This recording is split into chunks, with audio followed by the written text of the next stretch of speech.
Assalamualaikum warahmatullahi wabarakatuh. Pada pertemuan optik geometri yang ketiga ini, saya akan menjelaskan mengenai alat-alat optik. Alat-alat optik yang pertama yaitu mata.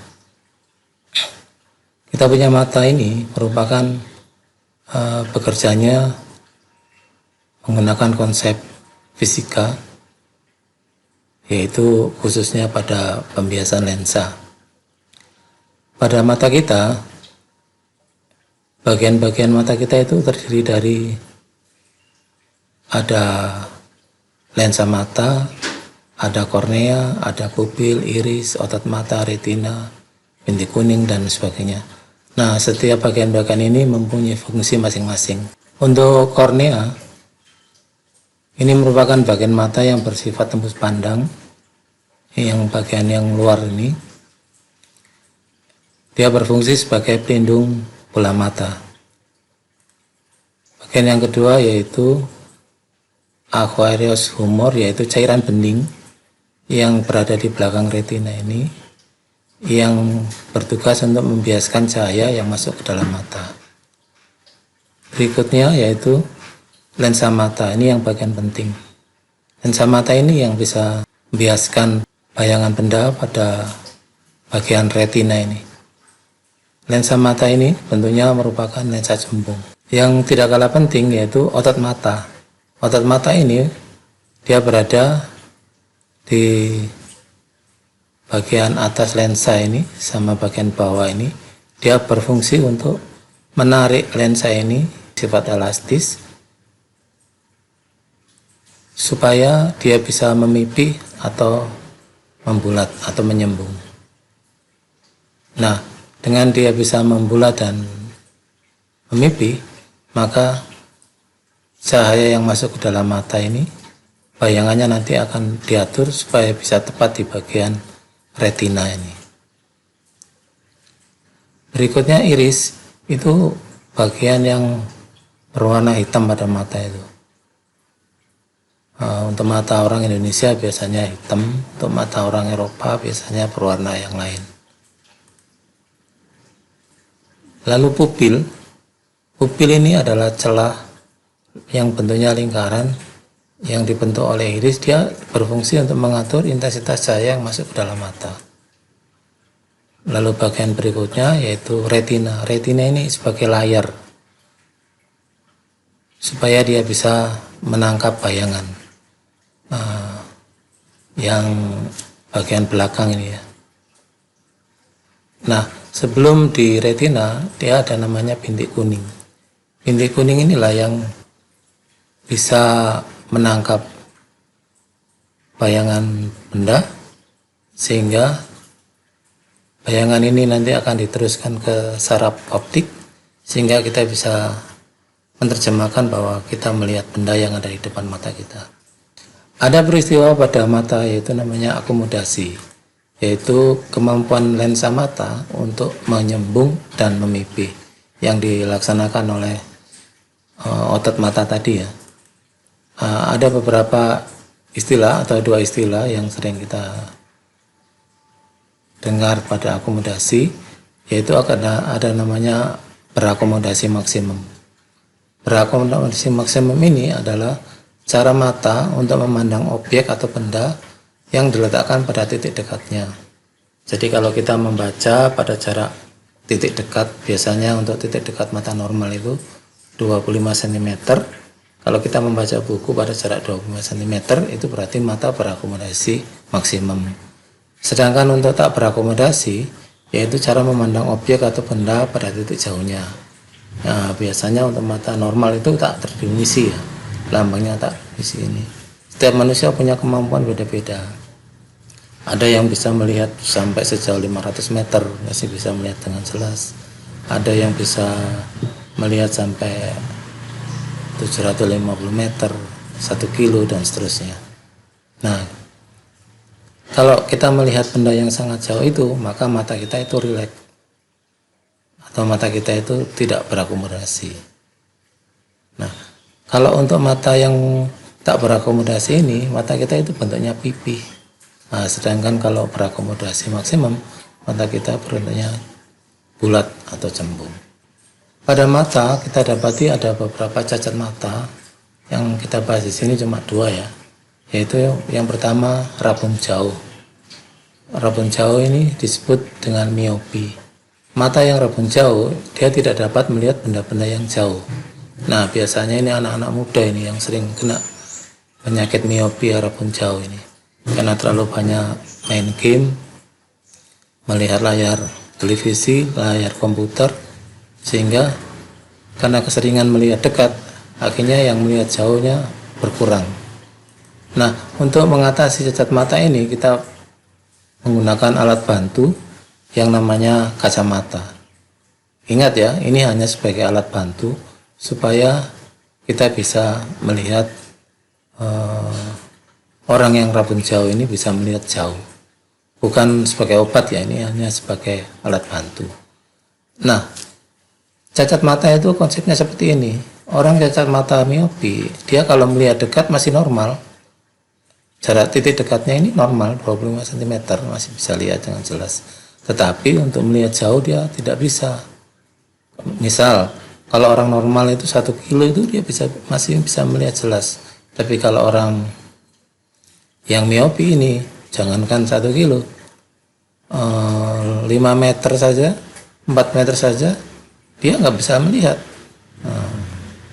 Oleh karena itu, perlu bantuan kacamata untuk melihat benda-benda yang jauh. Jadi, untuk orang yang miopi ini, supaya dia bisa melihat benda yang sangat jauh, maka diperlukan kacamata cekung atau kacamata minus ini. Tujuannya kacamata ini adalah benda yang jauh tadi itu bisa dibuat bayangannya dan diletakkan pada titik jauhnya atau PR-nya ini. Jadi bayangan mobil misalkan yang ada di 1 kilo sana itu, bayangannya nanti akan diletakkan di PR atau titik jauh yang orang mempunyai cacat mata tadi. Jadi tujuannya lensa minus atau lensa cekung ini memindahkan bayangan yang jauh tadi itu supaya dia bisa berada di titik jauh orang yang cacat mata tadi. Jadi kalau kita menggunakan kacamata, sebenarnya yang kita lihat itu bukan benda aslinya, melainkan bayangannya. Itu ya. Cacat mata yang berikutnya yaitu hipermetropi atau rabun dekat. Nah, ini orang-orang rabun dekat ini biasanya dimiliki oleh orang-orang yang sudah tua ini. Ya, biasanya sudah mengalami rabun dekat. Sehingga orang-orang sudah tua itu dia tidak bisa melihat benda-benda yang dekat. Makanya dia harus menjauhkan benda-benda yang mau dibaca itu. Mungkin kalian pernah lihat ada orang tua membaca koran atau majalah buku itu jaraknya jauh sekali, tidak sampai 25 cm. Nah, seperti ini. Pada orang yang cacat mata, ini jarak titik terdekatnya ini sudah bergeser. Normalnya 25 cm, tapi dia bisa geser menjadi lebih dari 25 cm, bisa 40, bisa 50. Nah, sehingga kalau untuk melihat benda yang dekat, dia kabur. Nah, bagaimana caranya untuk membantu mereka supaya bisa melihat dekat? Nah, caranya yaitu dengan menggunakan kacamata positif. Kacamata ini berfungsi sebagai memindahkan bayangan benda yang tadinya di 25 cm. Jadi kalau untuk orang membaca normal kan di 25 cm nih. Kalau orang cacat, dia nggak bisa melihat tuh. Nah, begitu dia menggunakan kacamata, maka bayangan yang ada di 25 cm nanti akan digeser ke belakang ini, di titik dekatnya. Nah, sehingga orang yang berkacamata itu bisa melihat tulisan yang berada di 25 cm. Sebenarnya yang dilihat itu bukan tulisan aslinya, tetapi bayangannya ini. Karena bayangan dari tulisan tadi itu diletakkan pada titik dekatnya. Nah, ada sebenarnya penyakit mata yang lain yaitu presbiopi, yaitu biasanya mata tua itu dia punya dua cacat, yaitu rabun dekat juga rabun jauh, sehingga dia tidak bisa melihat dekat juga tidak bisa melihat jauh, dia hanya bisa melihat di tengah-tengah saja. Nah, contoh soal, seorang bermata hipermetropi. Supaya dapat melihat dengan normal harus menggunakan kacamata yang kualitasnya plus 2 dioptri. Maka jarak terdekat yang dapat dilihat orang tersebut tanpa kacamata adalah titik-titik-titik. Ya, seperti biasa. Kita inventaris dulu apa yang diketahui. Yaitu yang pertama, kita ketahui kacamatanya berkekuatan plus 2 dioptri. Berarti ini lensa cembung ya. Lalu untuk mata normal, SN-nya menggunakan 25 cm. Dia mempunyai penyakit rabun dekat. Nah, yang ditanyakan adalah berapa sih titik dekatnya itu, supaya orang tadi itu tanpa kacamata bisa melihat. Nah, jawab, menggunakan rumus umum lensa. Untuk kacamata ini menggunakan rumus umum lensa, seperti yang sudah kita bahas pada bagian sebelumnya. Sebelumnya kita harus cari dulu fokus lensa dari kacamata itu. Karena diketahui lensa matanya 2 dioptri, maka fokus lensanya dapat dicari sebagai berikut.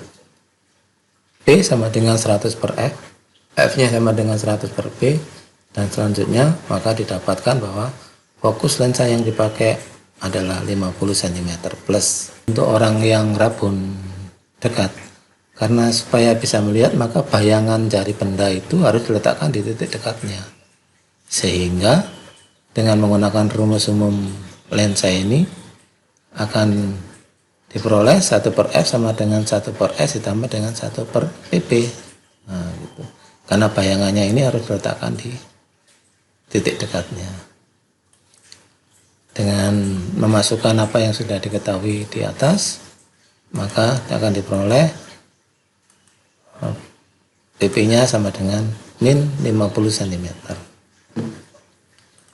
Dengan catatan, tanda minus ini artinya bayangan benda berada di depan kacamata yang jaraknya 50 cm di depan. Sehingga jawaban dari soal ini adalah yang C, 50 cm. Berikutnya, alat optik yang selanjutnya yaitu lup atau kaca pembesar. Nah, lup ini dipakai untuk melihat benda-benda yang kecil supaya bisa terlihat jelas. Contohnya biasanya sering dipakai oleh orang-orang yang servis jam, servis HP, komponen-komponen pada jam dan komponen-komponen pada HP itu kecil-kecil, sehingga perlu menggunakan lup. Pada penggunaan lup itu ada akomodasi maksimum, ada akomodasi minimum atau tak berakomodasi. Untuk akomodasi maksimum, prosesnya seperti ini. Jadi ini lup, ini pengamatnya, mata pengamat, ini benda yang akan kita amati. Ingat, benda yang akan kita amati ini diletakkan antara fokus sama lensa ya. Benda yang diamati diletakkan antara fokus sama lensa. Maka bayangan yang dibentuknya seperti ini. Nah, ini. Apabila jarak benda itu sebut aja S, lalu jarak bayangannya S aksen,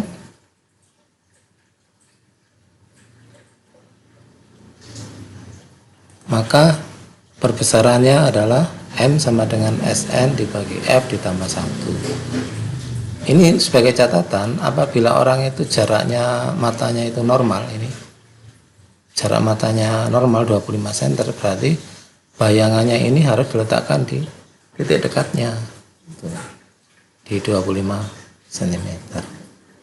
Tetapi apabila orang ini mempunyai cacat dan dia tidak menggunakan kacamata, maka dia diletakkan di PP-nya. Jadi orang itu nggak bisa melihat misalkan 25 cm, nggak bisa, tapi dia bisa melihat jarak pada jarak 40, berarti bayangannya ini harus diletakkan di 40 cm. Berakomodasi, proses pembentukan bayangannya seperti ini.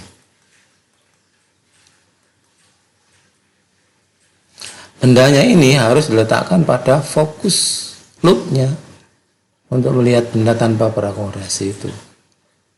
Sehingga akan terbentuk bayangan bendanya seperti ini.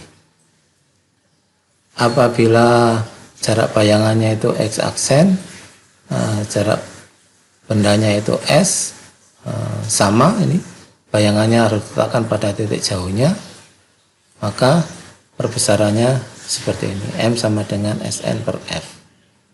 Nah, dari dua pembahasan tadi saya dapat simpulkan sebagai berikut. Untuk yang berakomodasi maksimum, yang perlu diperhatikan adalah bayangan yang dibentuk loop harus berada di titik dekat mata. Maka nanti akan diperoleh perbesaran seperti ini. Nah, pada akomodasi maksimum itu dia mempunyai kelebihan, yaitu perbesarannya maksimum. Jadi dia bisa melihat benda itu sebesar-besarnya. Tetapi kelemahannya mata cepat lelah. Sifat bayangannya maya, tegak, dan diperbesar. Untuk tak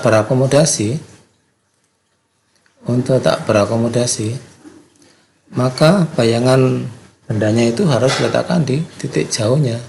Bayangannya dibentuk oleh loop tadi itu. Kelemahannya bahwa perbesarannya tentu saja kurang, tidak sebesar pada waktu akomodasi maksimum. Tapi keuntungannya mata tidak cepat lelah. Nah, sifat-sifat bayangannya sama, maya, tegak, dan diperbesar. Untuk perbesarannya harganya sebesar ini. Ya, berikutnya kita kembali ke contoh soal ya. Untuk soal loop, seorang petugas pemilu mengamati keaslian kartu suara dengan menggunakan loop berkekuatan 10 dioptri. Jarak baca normal petugas 30 cm. Perbesaran angular maksimum yang diperoleh pada pengamatan mata berakomodasi maksimum adalah sebagai berikut. Ya, yang pertama diinventaris dulu apa yang diketahui. Nah, kalau seandainya di sini diketahui jarak baca normalnya 30, ya pakai 30. Kalau tidak diketahui pakai 25 ya. Loop ini yang dipergunakan ini menggunakan akomodasi maksimum. Yang ditanyakan berapa perbesarannya? Jawab, perbesarannya itu rumusnya ini, M sama dengan PB dibagi F ditambah 1. F-nya kita cari dulu dengan persamaan kekuatan lensa yang kemarin, maka akan diperoleh F-nya sama dengan 10 cm. Menggunakan berakomodasi maksimum, syaratnya yaitu ini. Titik dekatnya ini harus sama dengan titik dekat normalnya dia. Gitu ya. Sehingga akan diperoleh M-nya sama dengan 30 dibagi 10 plus 1. Maka hasilnya adalah 4 kali perbesarannya. Jawabannya yang benar adalah yang E. Berikut alat aplik yang selanjutnya yaitu mikroskop. Mikroskop ini hampir sama dengan loop. Dia juga berfungsi untuk melihat benda-benda yang kecil. Tetapi mikroskop ini menggunakan dua lensa. Lensa yang bagian depan itu disebut lensa objektif. Lensa bagian belakang ini dinamakan lensa okuler. Ini okuler, yang ini lensa objektif. Gitu. Kenapa disebut lensa objektif? Ya karena nanti benda-benda ini harus diletakkan di depan lensa ini, maka disebut lensa objektif. Konsepnya seperti ini, sehingga akan terbentuk bayangan seperti ini. Ini bayangan dari benda tadi, yang ini dinamakan bayangan objektif. Jadi ini X aksen objektif. Untuk lensa okuler ini, bayangan ini akan dianggap sebagai benda oleh lensa okuler, sehingga nanti akan diperoleh bayangannya seperti ini. Untuk akomodasi maksimum, bayangan terakhir ini harus diletakkan pada titik dekatnya mata. Jadi kalau mata kita mempunyai titik dekat normal 25, berarti ini harus diletakkan di 25. kalau seandainya ini saya sebut aja SOB, ini S aksen OB, ini SOK, maka dari sini ke sini dinamakan S aksen OK. Nah, ini harus diletakkan di titik dekatnya. Nah, jarak dari lensa okuler sama lensa objektif ini disebut panjang mikroskop. Ada yang melambangkan D, ada yang melambangkan L. Tapi saya suka melambangkan L aja ya. Berarti panjangnya mikroskop ini dari gambar ini akan diketahui bahwa L ini panjangnya sama dengan S aksen objektif ini, seret ini, ditambah dengan SOK, sehingga didapatkan persamaan L itu sama dengan S aksen objektif ditambah SOK. Perbesarannya itu adalah perbesaran 2 kali antara perbesaran yang terjadi pada lensa objektif dan lensa okuler. Dari persamaan ini maka akan diperoleh perbesaran dari mikroskop itu adalah sebagai berikut. Nah, untuk mata yang tak berakomodasi, prosesnya hampir sama. Hanya bedanya kalau tadi itu bayangan bendanya yang terakhir diletakkan pada titik dekatnya. Nah, sekarang kalau untuk tak berakomodasi, bayangan terakhirnya harus diletakkan di titik jauhnya. Dengan demikian maka untuk panjang mikroskop ini bisa dicari dengan mengukur panjang bayangan dari objektif ditambah dengan fokus okuler, karena ini syarat untuk tak berakomodasi pada mikroskop itu bayangan pada objektif itu harus diletakkan pada okuler,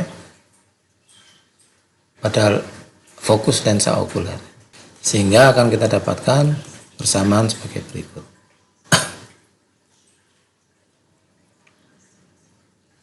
Contoh soal ya.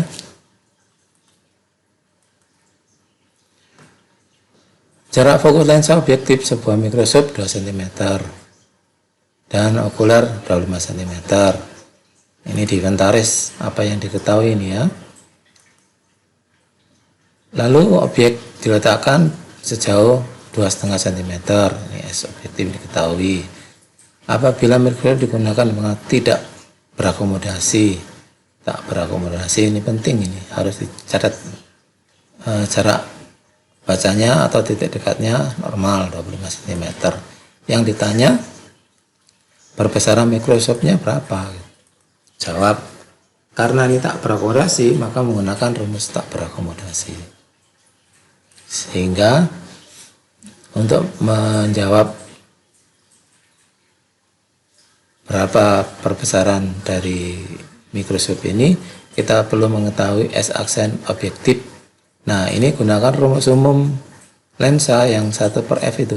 Nah, maka untuk bagian depan lensa objektifnya menggunakan rumus 1/f objektif sama dengan 1/s objektif ditambah 1/s aksen objektif. Kalau masukkan nilai-nilainya ke dalam persamaan ini, maka akan diperolehlah bayangan dari benda untuk di lensa objektifnya sama dengan 10 cm. Nah, bayangan ini nanti akan berada di sebelah belakang ya, belakang lensa objektif. Jika sudah, lanjutkan memasukkan ke rumus perbesaran oleh mikroskop tak berakomodasi, sehingga apabila S aksen ini kita masukkan ke dalam persamaan ini, akan diperoleh besarnya perbesarannya adalah 40 kali. Jawaban yang benar adalah D.